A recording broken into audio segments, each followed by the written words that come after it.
ਧੰਨ ਧੰਨ ਸ੍ਰੀ ਗੁਰੂ ਗ੍ਰੰਥ ਸਾਹਿਬ ਸੱਚੇ ਪਾਤਸ਼ਾਹ ਮਹਾਰਾਜ ਜੀ ਦੇ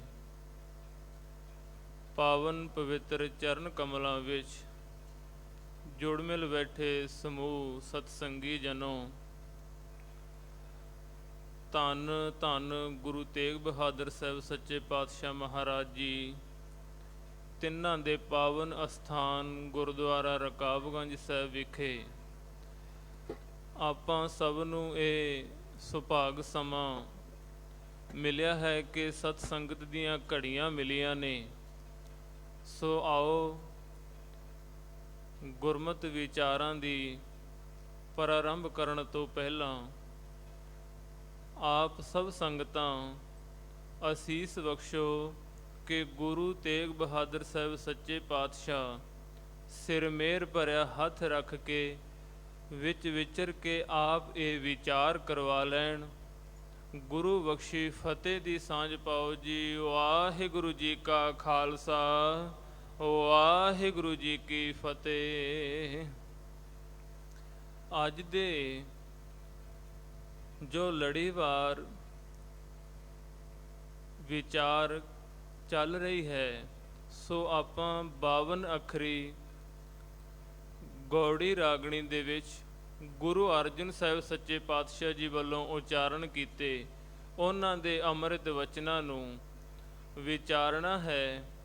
ਸੋ ਸ਼ਲੋਕ ਉਚਾਰਨ ਕਰਦਿਆਂ ਗੁਰੂ ਅਰਜਨ ਸਾਹਿਬ ਸੱਚੇ ਪਾਤਸ਼ਾਹ ਜੀ ਨੇ ਵਚਨ ਕੀਤੇ ਕਿ ਇਸ ਸੰਸਾਰ ਵਿੱਚ ਜੋ ਕੋਈ ਵੀ ਹੈ, ਜਿਤਨੀ ਵੀ ਸ੍ਰਿਸ਼ਟੀ ਹੈ, ਉਹ ਸਭ ਉਸ ਪ੍ਰਭੂ ਦੀ ਕਿਰਤ ਹੈ।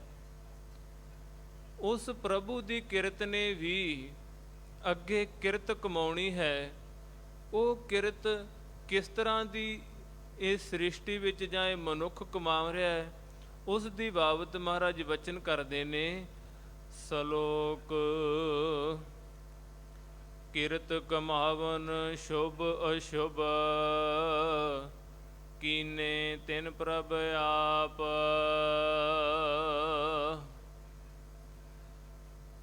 ਇਸ ਸਮੁੱਚੀ ਸ੍ਰਿਸ਼ਟੀ ਦੇ ਵਿੱਚ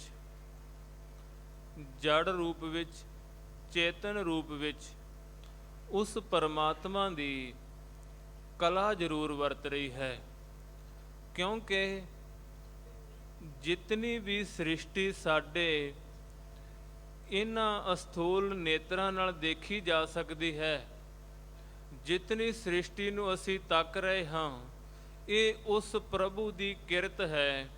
ਕਿਰਤ ਦੇ ਅਰਥ ਨੇ ਉਸ ਨੇ ਬਣਾਇਆ ਹੈ। ਇਹੀ ਕਾਰਨ ਕਿ ਇਹ ਕਿਰਤ ਜਿਹੜੀ ਹੈ ਇਹ ਸਥਿਰ ਨਹੀਂ, ਅਸਥਿਰ ਹੈ। ਸਥਿਰ ਤੇ ਅਸਥਿਰ ਦੇ ਅਰਥ ਨੇ ਸਥਿਰ ਹੈ ਜੋ ਹਮੇਸ਼ਾ ਲਈ ਰਹੇ, ਅਸਥਿਰ ਦੇ ਅਰਥ ਨੇ ਜਦੋਂ ਅੱਗੇ ਐੜਾ ਲੱਗ ਕੇ ਪਾਠ ਹੋਵੇਗਾ। ਇਹ ਪਾਠ ਕਰਦਿਆਂ ਅਸੀਂ ਖਾਸ ਕਰਕੇ ਖਿਆਲ ਕਰਨਾ ਹੈ, ਬਹੁਤਾਤ ਵਿੱਚ ਜ਼ਿਆਦਾਤਰ ਜਿੱਥੇ ਵੀ ਅੱਗੇ ਕਿਸੇ ਸ਼ਬਦ ਦੇ ਐੜਾ ਲੱਗੇ, ਉਹਦੇ ਜ਼ਿਆਦਾਤਰ ਅਰਥ ਵਿਰੋਧੀ ਸ਼ਬਦ ਦੇ ਵਿੱਚ ਓਪੋਜੀਸ਼ਨ ਵਿੱਚ ਹੁੰਦੇ ਨੇ। ਜਿਸ ਤਰ੍ਹਾਂ ਸਥਿਰ ਦੇ ਅੱਗੇ ਐੜਾ ਲੱਗੇ ਤੇ ਅਸਥਿਰ ਹੋਵੇਗਾ। ਸਥਿਰ ਹੈ ਹਮੇਸ਼ਾ ਕਾ, ਸਦਾ ਲਈ ਟਿਕਿਆ ਰਹਿਣ ਵਾਲਾ। ਅਸਥਿਰ ਦੇ ਅਰਥ ਨੇ ਜੋ ਅੱਜ ਹੈ, ਅਗਲੇ ਸਮੇਂ ਜਾਂ ਭਲਕੇ ਜਾਂ ਕੱਲ ਪਰਸੋਂ ਤੱਕ ਨਹੀਂ ਹੈ।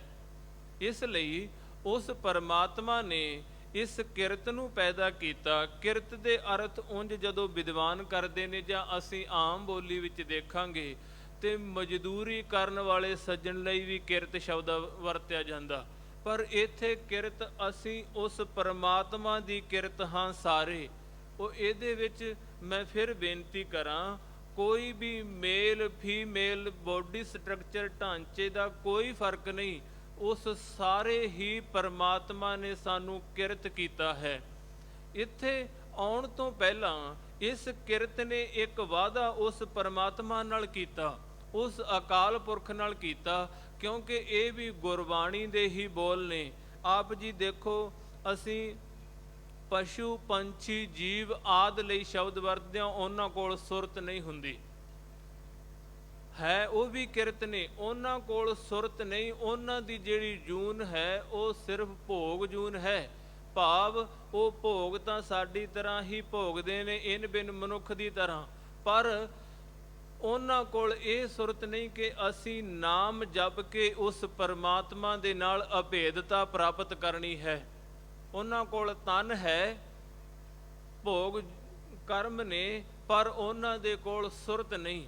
ਇਸ ਤੋਂ ਅੱਗੇ ਚੱਲੋ, ਕਈ ਵਾਰ ਆਪ ਜੀ ਇੱਕ ਬਚਨ ਗੁਰੂ ਗ੍ਰੰਥ ਸਾਹਿਬ ਜੀ ਦਾ ਪੜ੍ਹਦੇ ਹੋ ਕਿ ਇਸ ਦੇਹੀ ਕੋ ਸਿਮਰੈ ਦੇਵ, ਸੋ ਦੇਹੀ ਭਜ ਹਰ ਕੀ ਸੇਵ। ਦੇਵ ਦੇ ਅਰਥ ਸਿੱਧੇ ਜੇ ਦੇਵਤੇ ਨੇ, ਜਿਤਨੇ ਵੀ ਦੇਵਤੇ ਆਦਿਕ ਨੇ ਉਹ ਸਾਰੇ ਸਤਿਕਾਰਯੋਗ ਨੇ, ਪਰ ਇਸ ਦੇਹੀ ਨੂੰ ਉਹ ਵੀ ਸਿਮਰਦੇ ਨੇ, ਕਿਉਂਕਿ ਇਹ ਦੇਹੀ ਇੱਕ ਐਸਾ ਸਮਾਂ ਹੈ, ਸੁਭਾਗਾ ਸਮਾਂ ਹੈ, ਜਿਹਦੇ ਲਈ ਸ਼ਬਦ ਵਰਤਿਆ ਜਾਂਦਾ ਇਹ ਦੁਰਲਭ ਹੈ, ਬਾਰ-ਬਾਰ ਨਹੀਂ ਮਿਲਦਾ। ਕਬੀਰ ਮਾਨਸ ਜਨਮ ਦੁਲੰਭ ਹੈ, ਹੋਏ ਨਾ ਬਾਰਹਿ ਬਾਰ। ਕਾਰਨ ਕੀ? ਮੈਂ ਜਿਹੜੀ ਬੇਨਤੀ ਆਪ ਜੀ ਨੂੰ ਕਰਨੀ ਚਾਹੁੰਦਾ ਕਿ ਦੇਵ, ਜਿਸ ਤਰ੍ਹਾਂ ਅਸੀਂ ਦੇਵਤੇ ਸ਼ਬਦ ਵਰਤਦੇ ਹਾਂ, ਉਹ ਵੀ ਕਿਉਂ ਲੋਚਦੇ ਨੇ? ਕਿਉਂਕਿ ਉਹਨਾਂ ਕੋਲ ਸੁਰਤ ਬਹੁਤ ਉੱਚੀ ਹੈ ਪਰ ਤਨ ਨਹੀਂ। ਕਾਰਨ ਕੀ? ਕਿਉਂਕਿ ਤਨ ਕਰਕੇ ਅਸੀਂ ਜਿੱਥੇ ਬਾਹਰ ਦੀ ਕਿਰਤ ਕਰਨੀ ਹੈ, ਤਨ ਕਰਕੇ ਅਸੀਂ ਸੰਗਤ ਦੀ ਸੇਵਾ ਵੀ ਕਰਨੀ ਹੈ, ਤਨ ਕਰਕੇ ਅਸੀਂ ਗੁਰੂ ਦੀ ਸੇਵਾ ਵੀ ਕਰਨੀ ਹੈ, ਧਰਮ ਕੋਈ ਵੀ ਹੋਵੇ। ਜਿਸ ਤਰ੍ਹਾਂ ਚਲੋ ਸਾਨੂੰ ਗੁਰੂ ਸਾਹਿਬ ਜੀ ਵੱਲੋਂ ਸੰਗਤ ਦੀ ਸੇਵਾ, ਗੁਰ ਅਸਥਾਨਾਂ ਦੀ ਸੇਵਾ, ਆਦਿਕ ਸੇਵਾ ਮਿਲੀ ਹੈ। ਹਰ ਇੱਕ ਧਰਮ ਦੇ ਆਪਣੇ ਆਪਣੇ ਨਿਯਮ ਨੇ ਸੇਵਾ ਦੇ। ਖੈਰ ਮਨੁੱਖਾ ਤਨ ਦੇ ਵਿੱਚ ਜਿੱਥੇ, ਕਿਉਂਕਿ ਆਪ ਜੀ ਅਕਸਰ ਪੜ੍ਹਦੇ ਹੋ ਸੇਵਾ ਤੇ ਸਿਮਰਨ, ਅਸੀਂ ਇਹ ਦੋਨੇ ਲਫ਼ਜ਼ਾਂ ਨੂੰ, ਦੋਨੇ ਅੱਖਰਾਂ ਨੂੰ ਕਹਿ ਲਓ ਇਕੱਠੇ ਰੱਖਦੇ ਹਾਂ। ਕਿਉਂ? ਕਿਉਂਕਿ ਜੇਕਰ ਇਕੱਲਾ ਸਿਮਰਨ ਹੋਵੇ ਤੇ ਮਨ ਵਿੱਚ ਮੈਲ ਆ ਸਕਦੀ ਹੈ।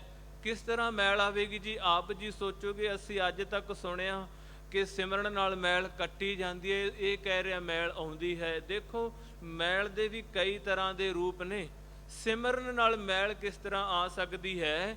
ਕਿਉਂਕਿ ਅਸੀਂ ਜੇ ਸੰਗਤ ਵਿੱਚ ਸੇਵਾ ਆਦਿਕ ਨਹੀਂ ਕਰਾਂਗੇ, ਮਨ ਵਿੱਚ ਇੱਕ ਵਹਿਮ ਜਾਂ ਹਉਮੈ ਭਰਮ ਪਲ ਜਾਂਦਾ ਹੈ, ਮੇਰੇ ਤੋਂ ਉੱਚਾ ਕੋਈ ਨਹੀਂ, ਮੇਰੇ ਵਰਗਾ ਕੋਈ ਨਹੀਂ। ਕਿਉਂ? ਕਿਉਂਕਿ ਮੈਂ ਤੇ ਦਿਹਾੜੀ ਵਿੱਚ ਇਤਨੇ ਜਪਜੀ ਸਾਹਿਬ ਦੇ ਪਾਠ ਕਰਦਾ, ਇੰਨਾ ਸੁਖਮਨੀ ਸਾਹਿਬ ਦਾ ਪਾਠ ਕਰਦਾ, ਮੂਲ ਮੰਤਰ ਗੁਰਮੰਤਰ ਦਾ ਸਿਮਰਨ ਕਰਦਾ, ਪਰ ਜੇ ਸੇਵਾ ਨਾ ਹੋਵੇਗੀ ਤੇ ਇਹ ਇੱਕ ਹਉਮੈ ਦਾ ਰੂਪ ਧਾਰਨ ਕਰ ਜਾਵੇਗੀ।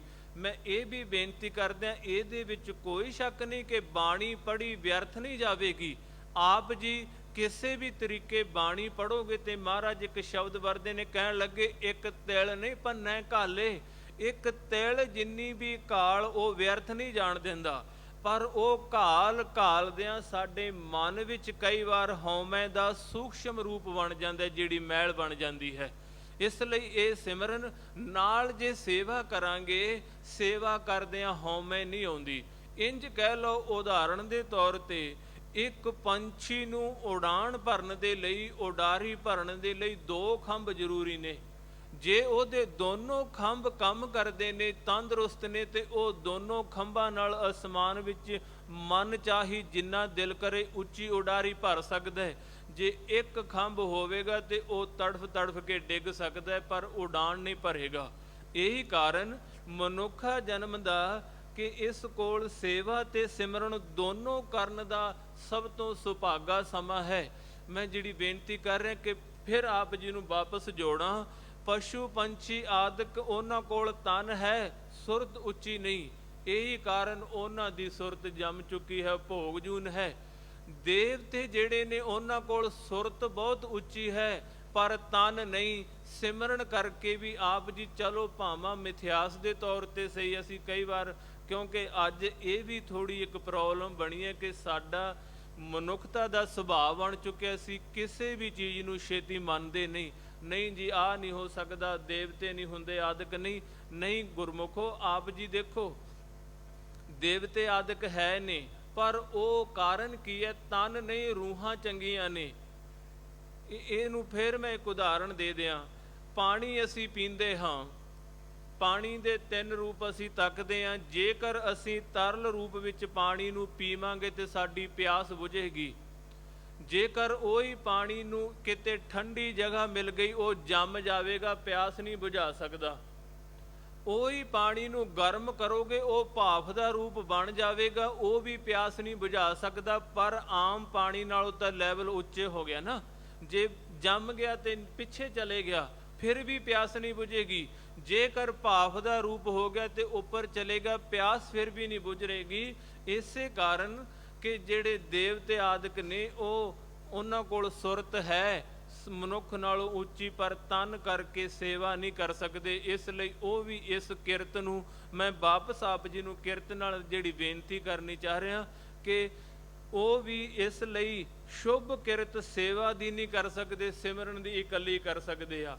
ਇਸ ਮਨੁੱਖ ਨੇ ਜਿਹੜੀ ਪਰਮਾਤਮਾ ਦੇ ਨਾਲ ਵਾਅਦਾ ਕੀਤਾ ਸੀ ਗਰਭ ਜੂਨ ਦੇ ਵਿੱਚ, ਆਪ ਜੀ ਇੱਕ ਪਾਠ ਪੜ੍ਹਦੇ ਹੋ, ਗੁਰੂ ਨਾਨਕ ਸਾਹਿਬ ਦੀ ਇਹ ਬਾਣੀ ਹੈ, ਪਹਿਰਿਆਂ ਦੇ ਸਿਰਲੇਖ ਹੇਠ 74 ਅੰਗ ਤੇ ਆਪਾਂ ਪੜ੍ਹਦੇ ਹਾਂ ਕਿ ਪਹਿਲੇ ਪਹਿਰਾ ਰੈਣ ਕੈ ਬਣਜਾਰਿਆ, ਮਿੱਤਰਾ ਹੁਕਮ ਪਿਆ ਗਰਵਾਸ, ਉਰਦ ਤਪ ਅੰਤਰ ਕਰੇ ਬਣਜਾਰਿਆ, ਮਿੱਤਰਾ ਖਸਮ ਸੇਤੀ ਅਰਦਾਸ, ਖਸਮ ਸੇਤੀ ਅਰਦਾਸ ਵਖਾਣੈ, ਉਰਦ ਧਿਆਨ ਲਿਵ ਲਾਗਾ, ਨਾਮ ਰਜਾਦ ਆਇਆ ਕਲ ਭੀਤਰ, ਬਾਹੁੜ ਜਾਸੀ ਨਾਂਗਾ, ਜੈਸੀ ਕਲਮ ਬੁੜੀ ਹੈ ਮਸਤਕ, ਤੈਸੀ ਜਿਅੜੇ ਪਾਸ, ਕਉ ਨਾਨਕ ਪ੍ਰਾਣੀ ਪਹਿਲੇ ਪਹਿਰੇ ਰਹਿਣ ਕਹਿ, ਹੁਕਮ ਪਿਆ ਗਰਭਾਸ। ਪਹਿਰੇ ਚਾਰ ਨੇ, ਮੈਂ ਸਿਰਫ ਇਹਦੇ ਵਿੱਚੋਂ ਜਿਹੜਾ ਆਪ ਜੀ ਦੇ ਸਨਮੁਖ ਪੰਕਤੀ ਰੱਖਣੀ ਚਾਹੁੰਦਾ, ਤੁਕ ਰੱਖਣੀ ਚਾਹੁੰਦਾ ਕਿ ਉਰਦ ਤਪ ਅੰਤਰ ਕਰੇ ਖਸਮ ਸੇਤੀ ਅਰਦਾਸ।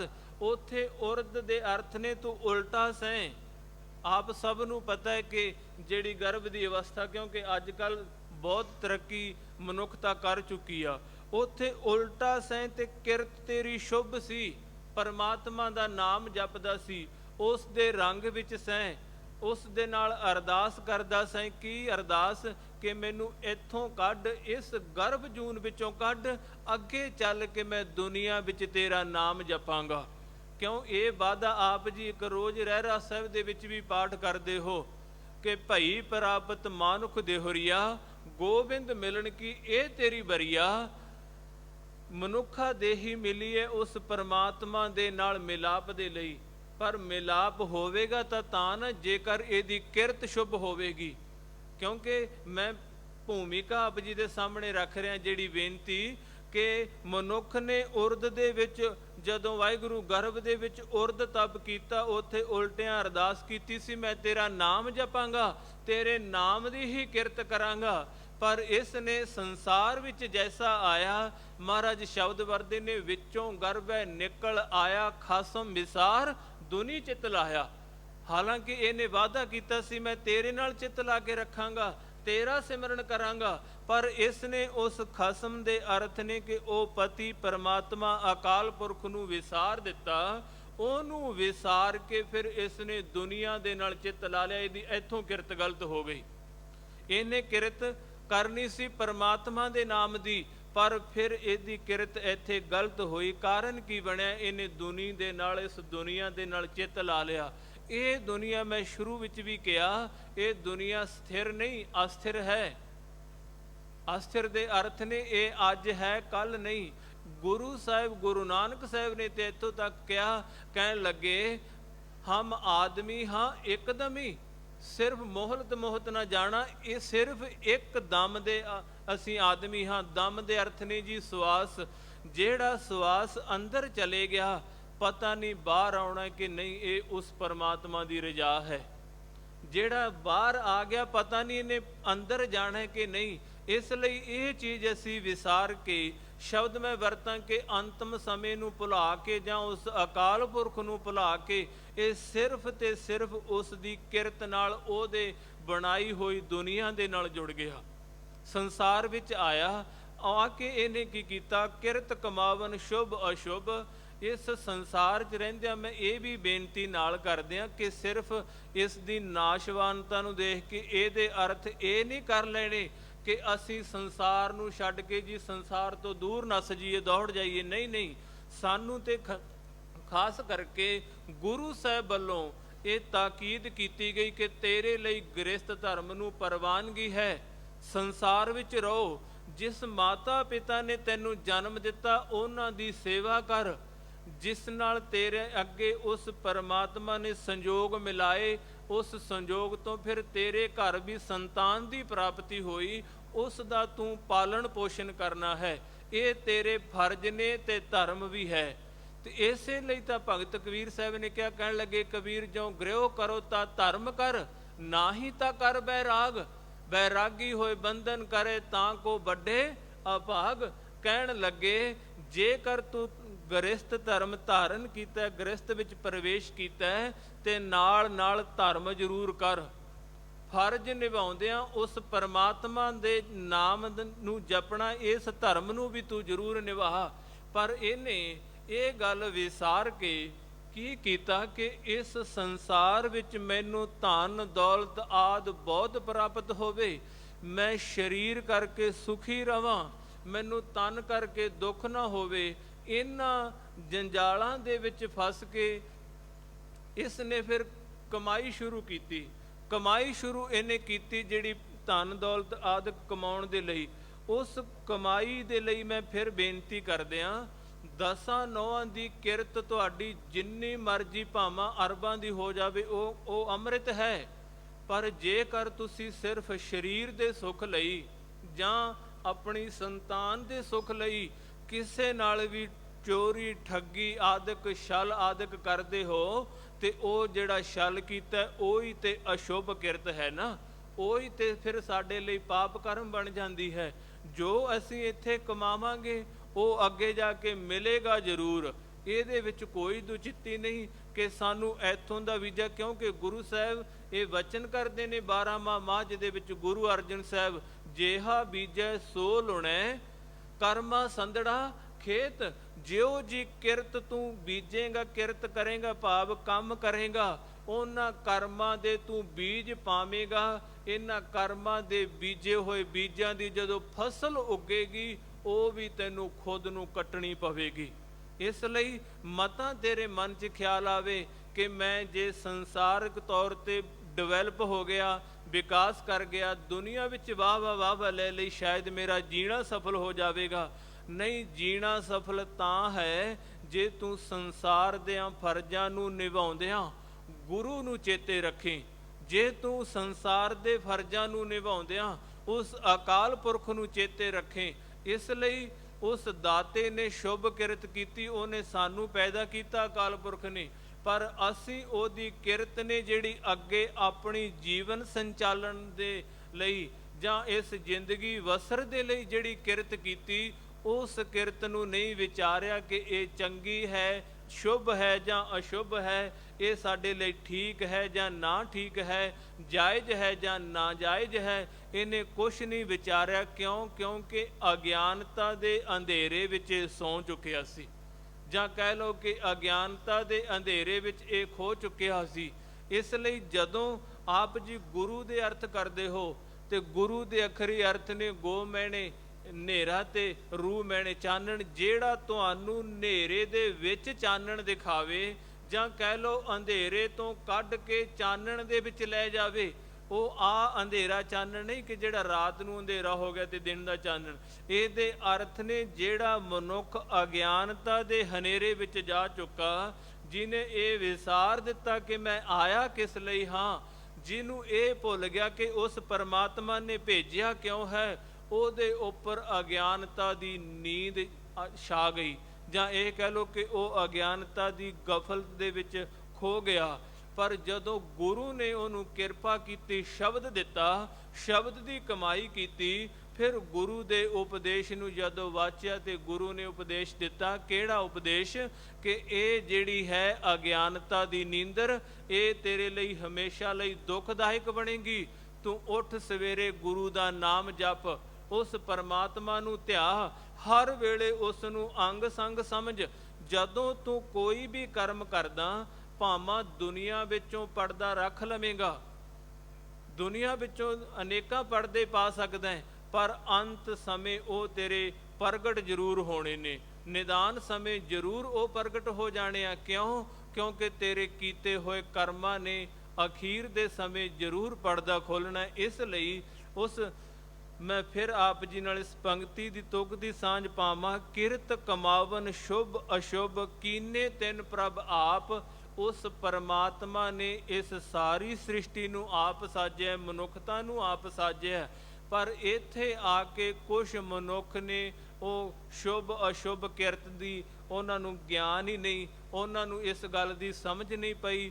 ਕੁਝ ਮਨੁੱਖ ਐਸੇ ਨੇ ਜਿਨ੍ਹਾਂ ਨੂੰ ਸ਼ੁਭ ਤੇ ਅਸ਼ੁਭ ਕਿਰਤ ਦੀ ਸਮਝ ਪੈ ਗਈ, ਪਰ ਉਹ ਹੈਣ ਬਹੁਤ ਵਿਰਲੇ। ਆਪ ਜੀ ਇਹ ਵਚਨ ਪੜ੍ਹਦੇ ਹੋ ਵਾਰਾਂ ਤੇ ਵਧੀਕ ਦੇ ਵਿੱਚ, ਹੈਣ ਵਿਰਲੇ ਨਾਹੀਂ ਘਣੇ ਫੈਲ ਫਕੜ ਸੰਸਾਰ, ਉਹ ਬਹੁਤ ਵਿਰਲੇ ਨੇ। ਇਹ ਆਪ ਫਿਰ ਇਹ ਵੀ ਵਚਨ ਪੜ੍ਹਦੇ ਹੋ, ਜਗ ਮੈਂ ਉੱਤਮ ਕਾਢੀਐ ਵਿਰਲੇ ਕੇਈ ਕੇ, ਉਹ ਬਹੁਤ ਵਿਰਲੇ ਨੇ ਜਿਨ੍ਹਾਂ ਨੂੰ ਇਸ ਗੱਲ ਦੀ ਸਮਝ ਪਈ। ਪਰ ਇੱਥੇ ਕਈ ਵਾਰ ਅੱਜ ਦਾ ਜਿਹੜਾ ਬੰਦਾ ਨੇ ਜੀ ਇਹ ਵੀ ਸ਼ਬਦ ਵਰਤ ਲੈਂਦਾ। ਉਹ ਕਹਿੰਦਾ ਜੀ ਜਦੋਂ ਪਰਮਾਤਮਾ ਨੇ ਪੈਦਾ ਕੀਤਾ ਫਿਰ ਅਸੀਂ ਤੇ ਉਹਦੇ ਹੁਕਮ 'ਚ ਹੀ ਕਰ ਰਹੇ ਹਾਂ ਨਾ ਜੋ ਕੁਛ ਕਰ ਰਹੇ ਹਾਂ। ਠੀਕ ਹੈ, ਉਸ ਪਰਮਾਤਮਾ ਨੇ ਪੈਦਾ ਕੀਤਾ, ਇਹਦੇ ਵਿੱਚ ਕੋਈ ਦੋ ਚਿੱਤੀ ਦੋ ਰਾਵਾ ਨਹੀਂ, ਪਰ ਉਸ ਪਰਮਾਤਮਾ ਨੇ ਜਦ ਤੈਨੂੰ ਪੈਦਾ ਕੀਤਾ ਨਾਲ ਤੈਨੂੰ ਸਮਝ ਵੀ ਦਿੱਤੀ ਹੈ ਤੇਰੇ ਲਈ ਬੁਰਾ ਕੀ ਹੈ ਭਲਾ ਕੀ ਹੈ। ਆਪ ਜੀ ਦੇਖੋ ਕਿ ਅਸੀਂ ਘਰ ਵਿੱਚ ਜਾਂਦੇ ਹਾਂ, ਇਸ ਉਦਾਹਰਣ ਨੂੰ ਮੈਂ ਫਿਰ ਬੇਨਤੀ ਕਰਾਂ, ਵਾਸ਼ਨਾ ਵਿੱਚ ਨਾ ਲਿਜਾਣਾ, ਸਮਝਣ ਦਾ ਯਤਨ ਕਰਨਾ। ਘਰਾਂ ਵਿੱਚ ਜਾਂਦੇ ਆ, ਤਨ ਸਾਡੇ ਘਰ ਵਿੱਚ ਵੀ ਨੇ, ਪਰ ਸਾਡੇ ਮਨ 'ਚ ਵਾਸ਼ਨਾ ਨਹੀਂ ਉਪਜਦੀ। ਕਿਉਂ? ਕਿਉਂਕਿ ਸਾਨੂੰ ਸਮਝ ਹੈ ਕਿ ਇਹ ਤਨ ਮੇਰੇ ਆਪਣੇ ਨੇ, ਹਾਲਾਂਕਿ ਉਹ ਪੂਰਵ ਕਰਮ ਦੇ ਸੰਜੋਗੀ ਨੇ। ਪਰ ਬਾਹਰ ਜਾਂਦੇ ਆ ਤੇ ਅਸੀਂ ਪਰ ਤਨ ਪਰ ਧਨ ਨੂੰ ਦੇਖ ਕੇ ਮਨ ਵਿੱਚ ਵਾਸ਼ਨਾ ਉਪਜ ਜਾਂਦੀ ਹੈ। ਇਹ ਕਿਉਂ? ਕਿਉਂਕਿ ਉੱਥੇ ਸਾਨੂੰ ਇਹ ਵੀ ਪਤਾ ਇਸ ਤਨ ਨਾਲ ਮੇਰਾ ਦੁਨਿਆਵੀ ਤੌਰ ਤੇ ਸਾਂਝ ਕੋਈ ਨਹੀਂ। ਤਾਂ ਕਰਕੇ ਜੇ ਇਹਨੂੰ ਇੰਨੀ ਸਮਝ ਹੈ ਤੇ ਫਿਰ ਇਹ ਵੀ ਸਮਝ ਜ਼ਰੂਰ ਰੱਖੇ ਕਿ ਇਹ ਮੇਰੇ ਲਈ ਪਾਪ ਕਰਮ ਹੈ, ਇਹ ਪੁੰਨ ਕਰਮ ਹੈ, ਜਾਂ ਇਹ ਸ਼ੁਭ ਕਿਰਤ ਹੈ ਜਾਂ ਅਸ਼ੁਭ ਕਿਰਤ ਹੈ। ਇਸ ਲਈ ਭਾਵਾਂ ਉਸ ਪਰਮਾਤਮਾ ਨੇ ਸਾਰਿਆਂ ਨੂੰ, ਮੈਂ ਉਦਾਹਰਣ ਆਪ ਜੀ ਦੇ ਸਨਮੁਖ ਰੱਖਾਂ। ਆਪ ਕਦੀ ਆਪਾਂ ਸਮੁੰਦਰ ਕਿਨਾਰੇ ਜਾ ਕੇ ਦੇਖੋ, ਪਾਣੀ ਤਾਂ ਸਾਰਾ ਹੀ ਇੱਕੋ ਜਿੰਨਾ ਹੈ, ਪਰ ਕਈ ਵਾਰ ਉਹ ਪਾਣੀ ਜੇ ਵਹਿਣ ਵਿੱਚ ਵਹਿੰਦਾ ਤੇ ਉਹ ਬਿਲਕੁਲ ਤਾਜ਼ਾ ਪਾਣੀ ਹੈ, ਉਹਦੇ ਵਿੱਚ ਕੋਈ ਬਦਬੂ ਨਹੀਂ ਹੋਵੇਗੀ। ਜੇਕਰ ਉਸੇ ਪਾਣੀ ਦੇ ਵਿੱਚੋਂ ਕੁਝ ਕੁ ਕਈ ਹਵਾ ਦੇ ਸਪਰਸ਼ ਨਾਲ ਲਹਿਰਾਂ ਖੜੀਆਂ ਹੋ ਜਾਂਦੀਆਂ ਨੇ, ਉਹ ਲਹਿਰਾਂ ਜੇ ਸਮੁੰਦਰ ਦੇ ਵਿੱਚ ਹੀ ਸਮਾ ਜਾਣ ਤਾਂ ਉਹ ਪਾਣੀ ਦਾ ਰੂਪ ਹੀ ਰਹਿੰਦੀਆਂ, ਉਹਨਾਂ ਵਿੱਚ ਕੋਈ ਬਦਬੂ ਆਦਿਕ ਨਹੀਂ ਪੈਂਦੀ। ਜੇਕਰ ਉਹੀ ਲਹਿਰ ਇੱਕ ਵੱਡਾ ਰੂਪ ਧਾਰਨ ਕਰਕੇ ਪਾਣੀ ਦੇ ਸੋਮੇ ਨਾਲੋਂ ਵਿਛੜ ਕੇ ਕਿਤੇ ਥੋੜੀ ਜਗ੍ਹਾ ਵਿੱਚ ਇਕੱਤਰ ਹੋ ਕੇ ਰੁਕ ਜਾਵੇ, ਜਿਸ ਤਰ੍ਹਾਂ ਆਪ ਜੀ ਸ਼ਬਦ ਵਰਤੋ ਕਿ ਉਹ ਜੋੜ ਦੇ ਤਲਾਬ ਦੇ ਰੂਪ ਵਿੱਚ ਰੁਕ ਜਾਵੇ, ਪਰ ਉਹਦਾ ਜਿਹੜਾ ਸਬੰਧ ਹੈ ਉਹ ਪਾਣੀ ਦੇ ਸੋਮੇ ਤੋਂ ਟੁੱਟ ਜਾਵੇ, ਸਮਾਂ ਪਾ ਕੇ ਇਹ ਲਾਜ਼ਮੀ ਹੈ ਕਿ ਉਸ ਪਾਣੀ ਦੇ ਵਿੱਚ ਬਦਬੂ ਪੈਦਾ ਹੋ ਜਾਂਦੀ ਹੈ, ਉਹਦੇ ਵਿੱਚ ਕਿਤਨੇ ਕਿਰਮ ਆਦਿਕ ਪੈਦਾ ਹੋ ਜਾਂਦੇ ਨੇ, ਕਿਉਂਕਿ ਉਹਦਾ ਆਪਣੇ ਆਪੇ ਦੇ ਨਾਲੋਂ ਜਾਂ ਆਪਣੇ ਧੁਰੇ ਦੇ ਨਾਲੋਂ ਸੰਬੰਧ ਟੁੱਟ ਜਾਂਦਾ ਹੈ। ਇਸ ਲਈ ਜਿਹੜਾ ਮਨੁੱਖ ਉਸ ਪਰਮਾਤਮਾ ਦਾ ਨਾਮ ਜਪਦਿਆਂ ਉਹਦੇ ਰਜਾ ਦੇ ਵਿੱਚ ਰਹਿੰਦਾ ਜਾਂ ਉਹਨੂੰ ਅੰਗ ਸੰਗ ਸਮਝਦਾ, ਉਹ ਫਿਰ ਕਦੀ ਵੀ ਆਪਾਂ ਨਹੀਂ ਜਿਤਾਵੇਗਾ, ਉਹਨੂੰ ਹਉਮੈ ਨਹੀਂ ਪੋਹੇਗੀ। ਕਿਉਂ? ਕਿਉਂਕਿ ਉਹ ਸਮਝਦਾ ਮੈਂ ਜੋ ਕਰ ਰਿਹਾ ਉਸ ਪਰਮਾਤਮਾ ਨੇ ਮੈਨੂੰ ਦੇਖਣਾ ਹੈ ਤੇ ਇਹ ਦੇਖੇ ਤੋਂ ਬਾਅਦ ਫਿਰ ਕਰਮਾਂ ਦਾ ਲੇਖਾ ਵੀ ਜ਼ਰੂਰ ਹੋਵੇਗਾ। ਪਰ ਜਿਹੜਾ ਮਨੁੱਖ ਇਸ ਗੱਲ ਨੂੰ ਵਿਸਾਰ ਦਿੰਦਾ, ਉਹ ਸੋਚਦਾ ਸਿਰਫ ਮੇਰੇ ਕੀਤਿਆਂ ਆਹ ਕੰਮ ਹੋ ਰਿਹਾ, ਸਮਾਂ ਪਾ ਕੇ ਹਉਮੈ ਦੀ ਬਦਬੂ ਉਹਦੇ ਵਿੱਚ ਜ਼ਰੂਰ ਪੈਦਾ ਹੋ ਜਾਂਦੀ ਹੈ। ਉਹ ਫਿਰ ਐਸਾ ਸਮਾਂ ਬਣਦਾ ਕਿ ਆਪ ਸਭ ਨੂੰ ਪਤਾ ਸਮਾਂ ਹਮੇਸ਼ਾ ਲਈ ਇੱਕੋ ਨਹੀਂ ਰਹਿੰਦਾ, ਜਦੋਂ ਬਦਲਦਾ ਫਿਰ ਉਹ ਬਦਬੂ ਕਈ ਵਾਰ ਭਿਆਨਕ ਰੂਪ ਧਾਰਨ ਕਰ ਜਾਂਦੀ ਹੈ, ਉਹਦੇ ਵੱਲੋਂ ਦੁਨੀਆ ਵੀ ਜਾਣਾ ਛੱਡ ਦਿੰਦੀ ਆ। ਇਸ ਲਈ ਅਸੀਂ ਇਸ ਗੱਲ ਨੂੰ ਜ਼ਰੂਰ ਚੇਤੇ ਰੱਖਣਾ ਕਿ ਉਸ ਪਰਮਾਤਮਾ ਨੇ ਸਾਨੂੰ ਪੈਦਾ ਕੀਤਾ, ਉਹਦਾ ਨਾਮ ਅਸੀਂ ਜਪੀਏ, ਕਿਰਤ ਉਹਦੇ ਨਾਮ ਦੀ ਕਰੀਏ।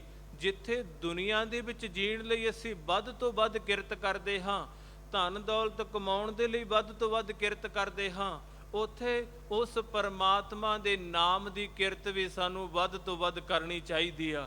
ਅੱਗੇ ਮਹਾਰਾਜ ਵਚਨ ਕਰਦੇ ਨੇ, ਪਸ ਆਪਨ ਹਉ ਹਉ ਕਰੈ ਨਾਨਕ ਬਿਨ ਹਰ ਕਹਾਂ ਕਮਾਤ।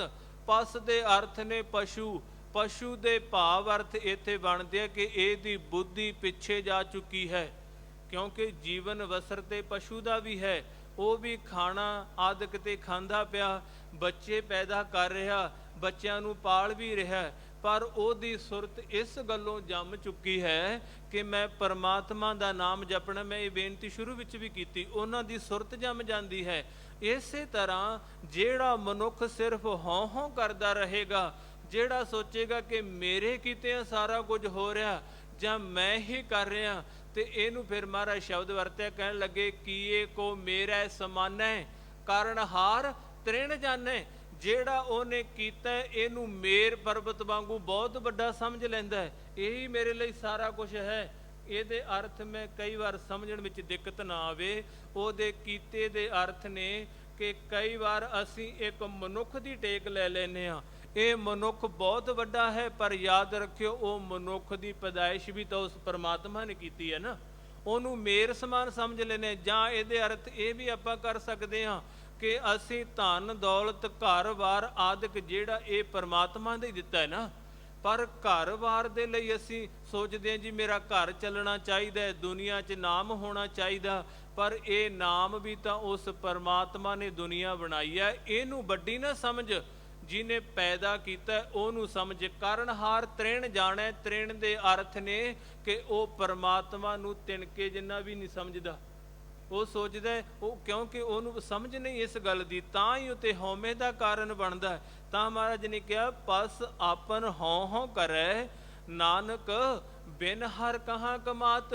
ਪਰ ਉਸ ਪਰਮਾਤਮਾ ਤੋਂ ਬਿਨਾਂ ਕਿਹਨੇ ਇਹਨੂੰ ਕਮਾਉਣ ਦੇ ਅਰਥ ਨੇ ਕਿ ਇਹਨੂੰ ਕਿਹਨੇ ਬਣਾਇਆ, ਜਾਂ ਉਸ ਪਰਮਾਤਮਾ ਤੋਂ ਸਿਵਾਏ ਦੂਜੀ ਹਸਤੀ ਕੀ ਹੈ? ਦੂਸਰਾ ਕੁਛ ਨਹੀਂ, ਉਹ ਸਿਰਫ ਪਰਮਾਤਮਾ ਅਟਲ ਸਚਾਈ ਹੈ। ਉਹ ਜੋ ਕਰਦਾ ਹੈ ਆਪਣੀ ਮਰਜ਼ੀ ਅਨੁਸਾਰ ਕਰਦਾ ਹੈ। ਉਹਦਾ ਮਨ ਕਰਦਾ ਤੇ ਇਸ ਸ੍ਰਿਸ਼ਟੀ ਨੂੰ ਹਰਨ ਕਰ ਦਿੰਦਾ, ਉਹਦਾ ਮਨ ਕਰਦਾ ਤੇ ਇਸ ਸ੍ਰਿਸ਼ਟੀ ਨੂੰ ਭਰਨ ਕਰ ਦਿੰਦਾ, ਭਾਵ ਹਰੀ ਭਰੀ ਕਰ ਦਿੰਦਾ। ਤੇ ਕਰਦਾ ਵੀ ਕਿੰਨੇ ਸਮੇਂ ਦੇ ਵਿੱਚ ਹੈ? ਸਿਰਫ ਇੱਕ ਨੇਤਰ ਦੇ ਫੋਰ ਜਿੰਨੇ ਸਮੇਂ ਦੇ ਵਿੱਚ। ਉਸ ਪਰਮਾਤਮਾ ਨੇ, ਉਸ ਪਰਮਾਤਮਾ ਤੋਂ ਸਿਵਾਏ ਇਹਦੇ ਕਮਾਉਣ ਦਾ ਜਾਂ ਇਹ ਕਹਿ ਲਓ ਕਿ ਹੋਰ ਕੋਈ ਨਹੀਂ ਹੱਲ ਹੈ। ਤਾਂ ਮਹਾਰਾਜ ਨੇ ਕਿਹਾ ਇਹ ਸੋਚਦਾ ਮੈਂ ਹੀ ਕਰਦਾ ਹਾਂ, ਪਰ ਉਸ ਪਰਮਾਤਮਾ ਤੋਂ ਸਿਵਾਏ ਦੂਜਾ ਨਹੀਂ। ਮੈਂ ਫਿਰ ਬੇਨਤੀ ਇਹ ਕਰਾਂ, ਬੀਓ ਪੂਛਣਾ ਮਸਲਤ ਧਰੈ, ਜੋ ਕਿਛ ਕਰੈ ਸੋ ਆਪੇ ਕਰੈ। ਉਹ ਦੂਜੇ ਦੀ ਸਲਾਹ ਨਹੀਂ ਲੈਂਦਾ, ਜੋ ਉਹਦਾ ਮਨ ਕਰਦਾ ਹੈ ਆਪ ਕਰ ਰਿਹਾ ਹੈ। ਫਿਰ ਜੇ ਉਹ ਆਪ ਕਰਦਾ ਹੈ ਤੇ ਸਾਨੂੰ ਇਹ ਕਿਸ ਗੱਲ ਦੀ ਇਹ ਕਹਿ ਲਈਏ ਕਿ ਆਪਣੀ ਖੁਦੀ ਹੈ ਜਾਂ ਹਉਮੈ ਹੈ ਕਿ ਮੈਂ ਕਰ ਰਿਹਾ, ਕਿਉਂਕਿ ਇਹਨੂੰ ਤੇ ਪਰਮਾਤਮਾ ਨੇ ਚਲਾਇਆ ਨਾ। ਉਸ ਪਰਮਾਤਮਾ ਦੀ ਰਜ਼ਾ ਦੇਖੋ, ਕਈਆਂ ਕੋਲ ਬਹੁਤ ਕੁਝ ਹੈ, ਤਨ ਦਾ ਸੁੱਖ ਨਹੀਂ, ਪਰ ਕਈਆਂ ਕੋਲ ਬਾਹਰੀ ਤੌਰ ਤੇ ਕੁਛ ਵੀ ਨਹੀਂ, ਤਨ ਕਰਕੇ ਬਹੁਤ ਸੁਖੀ ਨੇ। ਜੇ ਆਪ ਜੀ ਹੁਣ ਦੇਖੋ, ਜੇ ਅਸੀਂ ਕਈ ਵਾਰ ਸੋਚਦੇ ਹਾਂ ਜੀ ਫਲਾਣਾ ਬੰਦਾ ਬੜਾ ਧਨਵਾਨ ਬੜਾ ਸੁਖੀ, ਪਰ ਜਦੋਂ ਤਨ ਨੂੰ ਰੋਗ ਲੱਗ ਜਾਂਦਾ ਫਿਰ ਉਸ ਦੇ ਉਹ ਦੌਲਤ ਆਦਿਕ ਕੰਮ ਨਹੀਂ ਆਉਂਦੀ। ਜਿਸ ਮਨੁੱਖ ਨੇ ਪਰਮਾਤਮਾ ਦਾ ਨਾਮ ਜਪਿਆ ਉਹਦਾ ਮਨ ਸੁਖੀ ਹੈ, ਫਿਰ ਬਾਹਰੀ ਤੌਰ ਤੇ ਉਹਨੂੰ ਕਿੰਨਾ ਵੀ ਸਤਾਉਣ ਦਾ ਯਤਨ, ਦੁਖੀ ਕਰਨ ਦਾ ਯਤਨ ਕੀਤਾ ਜਾਵੇ, ਉਹ ਕਦੀ ਦੁਖੀ ਨਹੀਂ ਹੋ ਸਕਦਾ। ਆਪ ਜੀ ਦੇਖੋ ਪੂਰਾ ਸਿੱਖ ਇਤਿਹਾਸ ਸਾਡਾ ਸ਼ਹਾਦਤਾਂ ਨਾਲ ਭਰਿਆ ਪਿਆ। ਭਾਈ ਮਨੀ ਸਿੰਘ ਜੀ, ਭਾਈ ਮਤੀ ਦਾਸ ਜੀ, ਭਾਈ ਤਾਰੂ ਸਿੰਘ ਜੀ, ਇਹਨਾਂ ਤੋਂ ਵੱਡੇ ਤਨ ਕਰਕੇ ਜੇ ਆਪਾਂ ਦੇਖੀਏ ਤੇ ਦੁੱਖ ਕਿਹਨੂੰ ਦਿੱਤੇ ਜਾ ਸਕਦੇ ਨੇ। ਪਰ ਆਪਾਂ ਰੋਜ਼ ਪੜ੍ਹਦੇ ਹਾਂ, ਸੁਣਦੇ ਹਾਂ ਕਿ ਇਹਨਾਂ ਸ਼ਹੀਦਾਂ ਨੇ ਤਨ ਕਰਕੇ ਦੁੱਖ ਮਨਾਇਆ ਹੀ ਨਹੀਂ, ਇਹ ਅੰਤਮ ਸਮੇਂ ਵੀ ਰੱਬ ਨਾਲ ਜੁੜੇ ਰਹੇ। ਇਸ ਲਈ ਉਸ ਪਰਮਾਤਮਾ ਤੋਂ ਸਿਵਾਏ ਦੂਜਾ ਹੋਰ ਕੋਈ ਕੁਛ ਇੱਥੇ ਕਰ ਹੀ ਨਹੀਂ ਸਕਦਾ। ਅੱਗੇ ਪੌੜੀ ਦੇ ਰੂਪ ਵਿੱਚ ਮਹਾਰਾਜ ਵਚਨ ਕਰਦੇ ਨੇ, ਕਹਿਣ ਲੱਗੇ ਏਕੈ ਆਪ ਕਰਾਵਨ ਹਾਰਾ। ਉਹ ਪਰਮਾਤਮਾ ਇੱਕ ਹੈ, ਆਪ ਹੀ ਕਰਾਵਨ ਹਾਰੇ ਦੇ ਅਰਥ ਨੇ ਉਹ ਆਪ ਕਰਨ ਵਾਲਾ ਹੈ। ਇੱਕ ਮੈਂ ਇੱਥੇ ਬੇਨਤੀ ਕਰਾਂ, ਅਸੀਂ ਅਕਸਰ ਭਾਵਾਂ ਅਰਦਾਸ ਕਰਦੇ ਸਮੇਂ ਵੀ ਇਹ ਵਚਨ ਜਾਂ ਇਹ ਅੰਮ੍ਰਿਤ ਵਚਨ ਪੜ੍ਹਦੇ ਹਾਂ ਕਿ ਪਾਠ ਦੀਦਾਰ ਦਰਸ਼ਨ ਜੀ ਕਾ, ਜਾਂ ਪਾਠ ਦੀਦਾਰ ਜੀ ਕਾ ਧਿਆਨ ਧਰ ਕੇ ਖਾਲਸਾ ਜੀ ਬੋਲੋ ਜੀ ਵਾਹਿਗੁਰੂ। ਇਹ ਕਹਿੰਦੇ ਜ਼ਰੂਰ ਆ ਪਾਠ ਦੀਦਾਰ ਜੀ ਕਾ ਧਿਆਨ ਧਰ ਕੇ, ਪਰ ਪਾਠ ਦੀਦਾਰ ਹੁੰਦੇ ਬਹੁਤ ਘੱਟ ਨੇ। ਖਿਮਾ ਕਰਨਾ, ਇਸ ਗੱਲ ਨੂੰ ਸਮਝਣਾ। ਕਿਉਂ? ਪਾਠ ਦੀਦਾਰ ਦੇ ਅਰਥ ਨੇ, ਚਲੋ ਉਂਝ ਇਹਦੇ ਅਰਥ ਕਰਨ ਲਈ ਜੇ ਡੂੰਘਾਈ 'ਚ ਜਾਈਏ ਤਾਂ ਬਹੁਤ ਸਮਾਂ ਅਸੀਂ ਲਾ ਸਕਦੇ ਹਾਂ। ਇਹਨੂੰ ਫਿਰ ਵੀ ਕਹੀਏ ਕਿ ਵਾਚਿਆ ਨਹੀਂ ਜਾ ਸਕਦਾ। ਪਰ ਪਾਠ ਦੀਦਾਰ ਦੇ ਅਰਥ ਨੇ ਪਾਠ ਕਰਦਿਆਂ ਦਰਸ਼ਨ ਵੀ ਤਾਂ ਅਸੀਂ ਚੰਗੀ ਤਰ੍ਹਾਂ ਕਰੀਏ। ਜਿਸ ਤਰ੍ਹਾਂ ਇੱਥੇ ਆਇਆ ਏਕੈ ਆਪ ਕਰਾਵਨ ਹਾਰਾ, ਆਪ ਸ਼ਬਦ ਤਿੰਨ ਤਰ੍ਹਾਂ ਨਾਲ ਗੁਰੂ ਗ੍ਰੰਥ ਸਾਹਿਬ ਵਿੱਚ ਆਇਆ। ਇੱਕ ਐੜੇ ਕੰਨਾ ਪੱਪਾ ਆਪ, ਇੱਕ ਐੜੇ ਨੂੰ ਕੰਨਾ ਪੱਪੇ ਨੂੰ ਔਂਕੜ ਆਪ, ਇੱਕ ਐੜੇ ਨੂੰ ਕੰਨਾ ਤੇ ਪੱਪੇ ਨੂੰ ਸਿਹਾਰੀ ਆਪ। ਇਹ ਖਾਸ ਕਰਕੇ ਅਸੀਂ ਦੇਖਣਾ ਹੈ। ਉਂਝ ਜ਼ਿਆਦਾਤਰ ਜਿਹੜੇ ਅਰਥ ਗੁਰਬਾਣੀ ਦੇ ਉਹ ਔਂਕੜ ਤੇ ਸਿਹਾਰੀ ਕਰਦੇ ਨੇ ਬਹੁਤਾਤ ਵਿੱਚ। ਅਸੀਂ ਕਈ ਵਾਰ ਪਾਠ ਕਰਦਿਆਂ ਸੋਚਣੇ ਸ਼ਾਇਦ ਇਹ ਸਿਹਾਰੀ ਫਾਲਤੂ ਲੱਗੀ ਹੈ ਜਾਂ ਔਂਕੜ ਫਾਲਤੂ ਲੱਗਿਆ। ਉਹ ਜਿੱਥੇ ਜੇ ਮਨ ਕਰਦਾ ਲਾ ਲੈਂਦੇ, ਜਿੱਥੇ ਜੇ ਨਹੀਂ ਸਮਝ ਲੱਗਦੀ ਕਈ ਵਾਰੀ ਛੱਡਤਾ, ਕਈ ਵਾਰੀ ਲਾ ਲਿਆ। ਪਰ ਇਹ ਅਰਥ ਬਹੁਤ ਨੇ। ਜਦੋਂ ਤੁਸੀਂ ਵਿਆਕਰਣ ਤੌਰ ਤੇ ਦੇਖੋਗੇ ਇਹਦੇ ਅਰਥ ਹੀ ਅਸਲ ਜ਼ਿਆਦਾਤਰ ਸਿਹਾਰੀ ਤੇ ਔਂਕੜ ਕਰਦੇ ਨੇ। ਇਹ ਦੋਨੇ ਲਘੂ ਲਗਾ ਨੇ, ਛੋਟੀਆਂ ਲਗਾ ਨੇ। ਇੱਥੇ ਪੱਪੇ ਨੂੰ ਸਿਹਾਰੀ ਆਈ ਆ, ਇਹਦੇ ਅਰਥ ਬਣਦੇ ਆ ਕਿ ਉਹ ਪਰਮਾਤਮਾ ਆਪ ਹੀ ਕਰਾਵਨਹਾਰ ਹੈ। ਜੇਕਰ ਪੱਪੇ ਨੂੰ ਔਂਕੜ ਆਵੇ ਉਹਦੇ ਜ਼ਿਆਦਾਤਰ ਅਰਥ, ਜ਼ਿਆਦਾਤਰ ਮੈਂ ਸ਼ਬਦ ਵਰਤ ਰਿਹਾ, ਉਹਦੇ ਜ਼ਿਆਦਾਤਰ ਅਰਥ ਹੁੰਦੇ ਨੇ ਖੁਦੀ, ਹਉਮੈ, ਹੰਕਾਰ। ਪਰ ਉਹਦੇ ਕੁਛ ਅਰਥ ਹੋਰ ਵੀ ਹੁੰਦੇ ਨੇ। ਉਹ ਜਦੋਂ ਸਮਾਂ ਬਣੇਗਾ ਮੈਂ ਜ਼ਰੂਰ ਸਾਂਝ ਪਾਵਾਂਗਾ। 6 ਅਰਥ ਔਂਕੜ ਕਰਦਾ ਜੀ। ਤੂੰ, ਤੋਂ, ਮੈਂ, ਮੈਨੂੰ, ਨੂੰ, ਹੈ। ਇਹ 6 ਅਰਥ ਨੇ ਔਂਕੜ ਦੇ। ਦੇ, ਨੇ, ਕੇ, ਐ, ਲੈ, ਵਿੱਚ ਤੇ ਹੀ, ਇਹ 7 ਅਰਥ ਸਿਹਾਰੀ ਕਰਦੀ ਹੈ ਪਾਠ ਕਰਦਿਆਂ। ਤਾਂ ਮੈਂ ਇੱਥੇ ਬੇਨਤੀ ਕੀਤੀ ਆ ਕਿ ਇਹ ਖਿਆਲ ਅਸੀਂ ਜ਼ਰੂਰ ਕਰਨਾ ਹੈ। ਆਪ ਦੇ ਅਰਥ ਇੱਥੇ ਨੇ ਕਿ ਉਹ ਇੱਕ ਹੀ ਪਰਮਾਤਮਾ ਹੈ, ਉਹ ਆਪਣੇ ਆਪ ਹੀ ਕਰਨ ਕਰਾਵਨਹਾਰ ਹੈ। ਮੈਂ ਜਿਹੜੀ ਬੇਨਤੀ ਕੀਤੀ, ਬੀਓ ਪੂਛਣਾ ਮਸਲਤ ਧਰੈ, ਜੋ ਕਿਛ ਕਰੈ ਸੋ ਆਪੇ ਕਰੈ। ਉਹ ਦੂਜੇ ਦੀ ਸਲਾਹ ਨਹੀਂ ਲੈਂਦਾ, ਉਹਦਾ ਜੋ ਮਨ ਕਰਦਾ ਉਹ ਆਪ ਹੀ ਕਰਦਾ। ਉਹਦੇ ਮਨ ਵਿੱਚ ਆਉਂਦਾ ਹੈ ਤੇ ਉਹ ਇਸ ਸ੍ਰਿਸ਼ਟੀ ਨੂੰ ਹਰਨ ਕਰ ਲੈਂਦਾ, ਮਨ ਵਿੱਚ ਆਉਂਦਾ ਤੇ ਭਰਨ ਕਰ ਲੈਂਦਾ। ਹਰਨ ਭਰਨ ਜਾ ਕਾ ਨੇਤਰ ਫੋਰ, ਉਹਦੀ ਸਮਰੱਥਾ ਵੀ ਇੰਨੀ ਹੈ ਕਿ ਇੱਕ ਨੇਤਰ ਦੇ ਫੋਰ ਜਿੰਨੇ ਸਮੇਂ ਵਿੱਚ, ਭਾਵ ਅੱਖ ਫਰਕਣ ਦੇ ਸਮੇਂ ਵਿੱਚ ਕਈ ਵਾਰ ਹੋ ਸਕਦਾ ਇਹ ਅਰਥ ਮੈਂ ਕਰ ਦਿੱਤੇ ਨੇ, ਪਰ ਬੰਦਾ ਸੋਚਦਾ ਵੀ ਨਹੀਂ ਇਹ ਨਹੀਂ ਹੋ ਸਕਦਾ। ਯਾਦ ਰੱਖਿਓ ਉਹ ਪਰਮਾਤਮਾ, ਉਹਦਾ ਅਥਾਹ ਨਹੀਂ ਪਾਇਆ ਜਾ ਸਕਦਾ, ਥਾਹ ਨਹੀਂ ਪਾਇਆ ਜਾ ਸਕਦਾ। ਉਹ ਅਥਾਹ ਹੈ, ਅਗੰਮ ਹੈ, ਬੇਅੰਤ ਹੈ। ਇਸ ਲਈ ਅੱਗੇ ਮਹਾਰਾਜ ਵਚਨ ਕਰਦੇ ਨੇ, ਏਕੈ ਆਪ ਕਰਾਵਨ ਹਾਰਾ, ਆਪੈ ਪਾਪ ਪੁੰਨ ਵਿਸਥਾਰਾ। ਉਸ ਪਰਮਾਤਮਾ ਨੇ ਆਪ ਹੀ ਪਾਪ ਤੇ ਪੁੰਨ ਦੇ ਵਿਸਥਾਰ ਕੀਤੇ ਨੇ। ਤੇ ਇੱਥੇ ਮੈਂ ਫਿਰ ਬੇਨਤੀ ਕਰਾਂ ਜੀ, ਬੰਦਾ ਕਹੇਗਾ ਜੇ ਉਹਨੇ ਪਾਪ ਪੁੰਨ ਦੇ ਵਿਸਥਾਰ ਕੀਤੇ ਫਿਰ ਠੀਕ ਹੈ ਜਿਸ ਤਰ੍ਹਾਂ ਚੱਲਦਾ ਹੈ। ਨਹੀਂ, ਠੀਕ ਜ਼ਰੂਰ ਹੈ। ਪਾਪ ਪੁੰਨ ਦੇ ਅਰਥ ਕਿਸ ਤਰ੍ਹਾਂ, ਮੈਂ ਸੰਖੇਪ ਕਿਉਂਕਿ ਸਮਾਂ ਸੀਮਿਤ ਹੈ। ਇਸ ਮਨੁੱਖ ਨੂੰ ਜਦੋਂ ਜਨਮ ਦਿੱਤਾ ਤੇ ਮਹਾਰਾਜ ਸ਼ਬਦ ਵਰਦੇ ਨੇ ਨਾਲੇ ਹਉਮੈ ਪਾਈ, ਜਾਂ ਇਹ ਵੀ ਅਰਥ ਮਹਾਰਾਜ ਨੇ ਕੀਤੇ ਨੇ ਕਿ ਹਉਮੈ ਵਿੱਚ ਜਗ ਉਪਜੈ ਪੁਰਖਾ। ਇਹ ਜਗ ਦੀ ਉਪਜ ਹੀ ਹਉਮੈ ਦੇ ਵਿੱਚ ਹੈ। ਇਹਦੇ ਅੰਦਰ ਫਿਰ ਕਾਮ, ਕ੍ਰੋਧ, ਲੋਭ, ਮੋਹ ਪਾਏ। ਉਸ ਮਹਾਰਾਜ ਨੇ ਇਹ 5 ਪਾਏ ਜੀ, ਕਿਉਂਕਿ ਹਉਮੈ ਆ ਗਈ ਤੇ ਇਹਦਾ ਅੱਗੇ ਅੱਗੇ ਫਿਰ ਕੜੀ ਸਿਰਲੇਖ ਬਣਦਾ ਜਾਂਦਾ ਜਾਂ ਸੀਰੀਅਲ ਬਣਦਾ ਜਾਂਦਾ। ਜੇ ਹਉਮੈ ਆ ਗਈ ਫਿਰ ਤ੍ਰਿਸ਼ਨਾ ਹੋਵੇਗੀ, ਫਿਰ ਕਾਮਨਾ ਆਉਂਦੀ ਆ, ਆਦਿਕ ਸਾਰਾ ਕੁਝ ਚੱਲਦਾ। ਪਰ ਇਹਨਾਂ ਤੋਂ ਬਚਣ ਲਈ ਵੀ ਤਾਂ ਮਹਾਰਾਜ ਨੇ ਸਾਨੂੰ ਹੱਲ ਦਿੱਤਾ ਨਾ। ਜੇ ਉਹਦੀ ਜਗਤ ਖੇਡ ਹੈ, ਜੇ ਉਹ ਜਗਤ ਨੂੰ ਦੇਖਦਾ ਪਿਆ, ਉਹ ਇਹ ਖੇਡ ਖਿਲਾ ਰਿਹਾ, ਇਹਦੇ ਵਿੱਚ ਕੋਈ ਸ਼ੱਕ ਨਹੀਂ। ਪਰ ਉਹਨੇ ਸਮਝ ਦਿੱਤੀ ਕਿ ਜੇ ਇਹ 5 ਠੱਗ ਨੇ, ਜੇ ਤੇਰੇ ਅੰਦਰ ਕਾਮ ਵਾਸ਼ਨਾ ਪੈਦਾ ਕੀਤੀ ਹੈ ਤੇ ਸਿਰਫ ਸੰਸਾਰ ਦੀ ਪੈਦਾਇਸ਼ ਲਈ ਹੈ, ਨਾ ਕਿ ਤੇਰੇ ਪੂਰੇ ਇਹ ਕਹਿ ਲੱਗੇ ਤੂੰ ਸਿਰਫ ਤਨ ਦੀ ਸਪਰਸ਼ਤਾ ਨੂੰ ਲੈ ਕੇ ਸਿਰਫ ਇਹਦੇ ਵਿੱਚ ਗ੍ਰਸਤ ਹੋ ਕੇ ਰਹਿ ਜਾਵੇਂ। ਇਹ ਸਿਰਫ ਪੈਦਾਇਸ਼ ਲਈ ਹੈ। ਜੇ ਕ੍ਰੋਧ ਸ਼ਬਦ ਅਸੀਂ ਵਰਤ ਲੈਂਦੇ ਹਾਂ, ਕ੍ਰੋਧ ਜਦੋਂ ਆਉਂਦਾ ਹੈ ਉਦੋਂ ਬੰਦੇ ਨੂੰ ਕੁਝ ਸਮਝ ਨਹੀਂ ਲੱਗਦੀ। ਪਰ ਇਸੇ ਕ੍ਰੋਧ ਨੂੰ ਜੇ ਤੁਸੀਂ ਗੁਰਮਤਿ ਦੇ ਅਨੁਸਾਰ ਚੱਲੋਗੇ ਤੇ ਫਿਰ ਉਹ ਵੀਰ ਰਸ ਬਣ ਜਾਂਦਾ ਹੈ। ਵੀਰ ਰਸ ਕਦੇ ਬੰਦੇ ਨੂੰ ਝੁਕਣ ਨਹੀਂ ਦਿੰਦਾ, ਵੀਰ ਰਸ ਕਦੇ ਬੰਦੇ ਨੂੰ ਜ਼ੁਲਮ ਨਹੀਂ ਸਹਿਣ ਕਰਨ ਦਿੰਦਾ। ਆਪ ਜੀ ਪਿਛਲਾ ਵੀ ਸਮਾਂ ਦੇਖ ਲਓ, ਅੱਜ ਵੀ ਤੇ ਇਹੀ ਕੁਛ ਹੋ ਰਿਹਾ ਨਾ। ਪਰ ਜੇ ਕ੍ਰੋਧ ਹੋਵੇਗਾ, ਕ੍ਰੋਧ ਬੰਦੇ ਨੂੰ ਆਪਣੇ ਤੋਂ ਨੀਵੇਂ ਤੇ ਆਉਂਦਾ। ਮੈਂ ਫਿਰ ਬੇਨਤੀ ਕਰਦਿਆਂ, ਇਹ ਕਿੱਥੋਂ ਸਮਝ ਲੱਗੇਗੀ? ਕ੍ਰੋਧ ਆਪਣੇ ਤੋਂ ਮਾੜੇ ਤੇ ਆਉਂਦਾ। ਜਦੋਂ ਪਤਾ ਵੀ ਅੱਗੇ ਤਕੜਾ ਉਦੋਂ ਬੰਦਾ ਚੁੱਪ ਕਰ ਜਾਂਦਾ।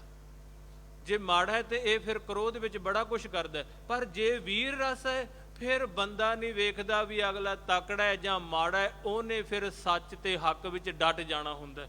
ਤਾਂ ਕਰਕੇ ਉਹਨੇ ਪਾਪ ਤੇ ਪੁੰਨ ਦੇ ਵਿਸਥਾਰ ਭਲਾ ਆਪ ਕੀਤੇ ਨੇ, ਪਰ ਨਾਲ ਸਾਨੂੰ ਸਮਝ ਜ਼ਰੂਰ ਦਿੱਤੀ ਹੈ। ਅੱਗੇ ਮਹਾਰਾਜ ਕਹਿਣ ਲੱਗੇ, ਇਆ ਜੁਗ ਜਿਤ ਜਿਤ ਆਪੇ ਲਾਇਓ। ਇਆ ਜੁਗ ਦੇ ਅਰਥ ਨੇ ਇਸ ਸੰਸਾਰ ਵਿੱਚ ਉਸ ਪਰਮਾਤਮਾ ਨੇ ਜਿੱਥੇ ਜਿੱਥੇ ਆਪ ਹੀ ਮਨੁੱਖਤਾ ਨੂੰ ਲਾਇਆ। ਇਹ ਲੱਗਿਆ, ਮੈਂ ਪਹਿਲਾਂ ਵੀ ਇਹਦੀ ਸਾਂਝ ਪਾਈ ਸੀ, ਜੈਸੀ ਕਲਮ ਬੁੜੀ ਹੈ ਮਸਤਕ ਤੈਸੀ ਜਿਹੜੇ ਪਾਸ। ਬੁੜੀ ਦੇ ਅਰਥ ਚੱਲਣਾ, ਮਸਤਕ ਦੇ ਅਰਥ ਤੇਰੇ ਮੱਥੇ ਤੇ ਜਿਉ ਜੀ ਕਲਮ ਲਿਖੀ ਹੈ ਤੂੰ ਕਮਾ ਰਿਹਾ। ਮੈਂ ਫਿਰ ਬੇਨਤੀ ਕਰਦਿਆਂ, ਬੰਦਾ ਇਹ ਨਾ ਕਹੇ ਜੀ ਮੇਰੇ ਤਾਂ ਫਿਰ ਪੂਰਬਲੇ ਕਰਮ ਲਿਖੇ ਨੇ, ਪਰ ਇਹਨਾਂ ਕਰਮਾਂ ਨੂੰ ਅਸੀਂ ਪਹਿਲਾਂ ਕਮਾਇਆ ਹੋਇਆ।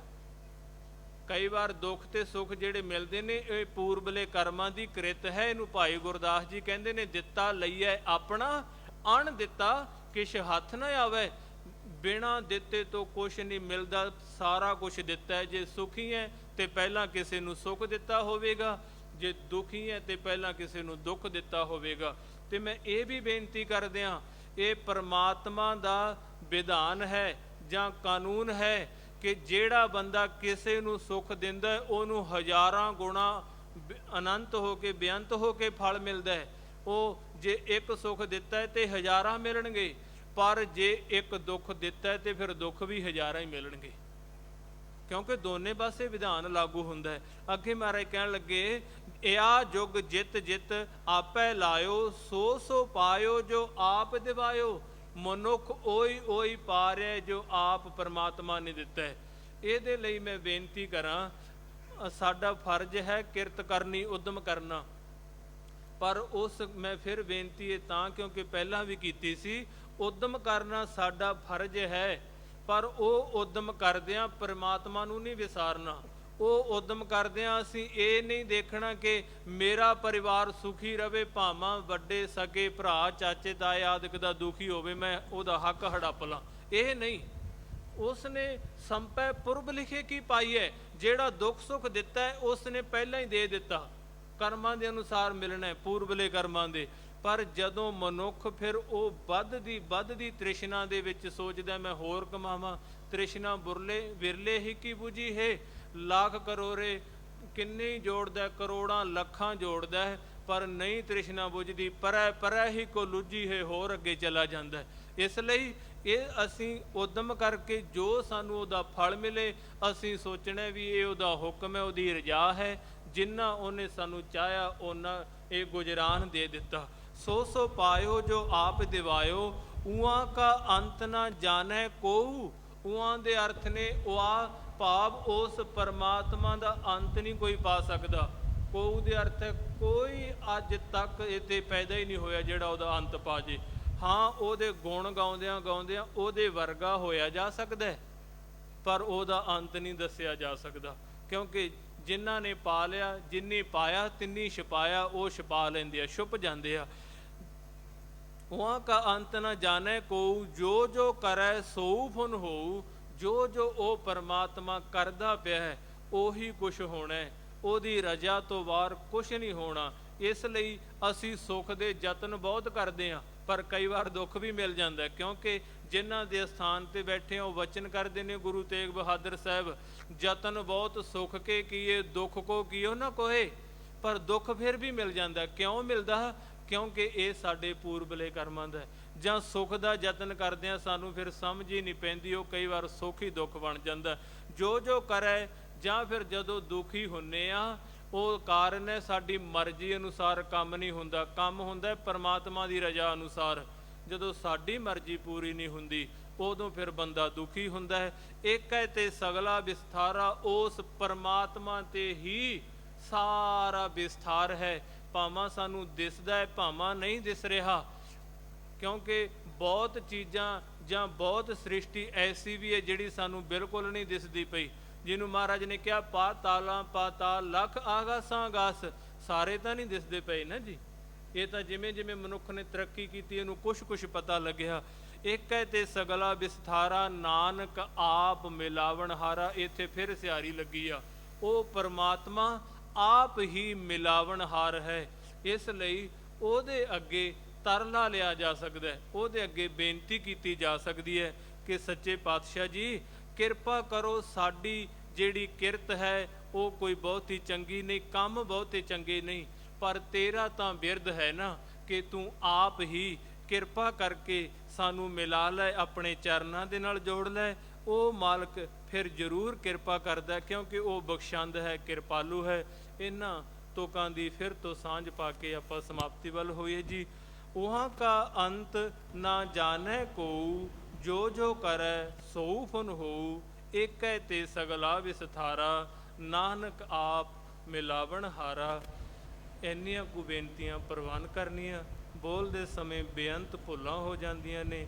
ਆਪ ਗੁਰੂ ਗ੍ਰੰਥ ਸਾਹਿਬ ਸੱਚੇ ਪਾਤਸ਼ਾਹ ਬਖਸ਼ਣਹਾਰ ਨੇ, ਬਖਸ਼ ਲੈਣਾ ਜੀ ਬੇਅੰਤ ਭੁੱਲਾਂ ਦੀ ਖਿਮਾ। ਆਓ ਇਸ ਸੰਸਾਰ ਵਿੱਚ ਆ ਕੇ ਉਸ ਪਰਮਾਤਮਾ ਦਾ ਨਾਮ ਜਪਾਂਗੇ। ਆਪਣੇ ਆਪਣੇ ਧਰਮ ਅਨੁਸਾਰ, ਧਰਮ ਸਾਰੇ ਮੁਬਾਰਕ ਨੇ, ਨਾਮ ਜਪਾਂਗੇ। ਫਿਰ ਹੋਵੇਗਾ ਕਿ ਲੋਕ ਸੁਖੀਏ ਪਰਲੋਕ ਸੁਹੇਲੇ, ਨਾਨਕ ਹਰ ਪ੍ਰਭ ਆਪੇ ਮੇਲੇ। ਬੇਅੰਤ ਭੁੱਲਾਂ ਦੀ ਖਿਮਾ। ਬੁਲਾਓ ਫਤਿਹ। ਵਾਹਿਗੁਰੂ ਜੀ ਕਾ ਖਾਲਸਾ, ਵਾਹਿਗੁਰੂ ਜੀ ਕੀ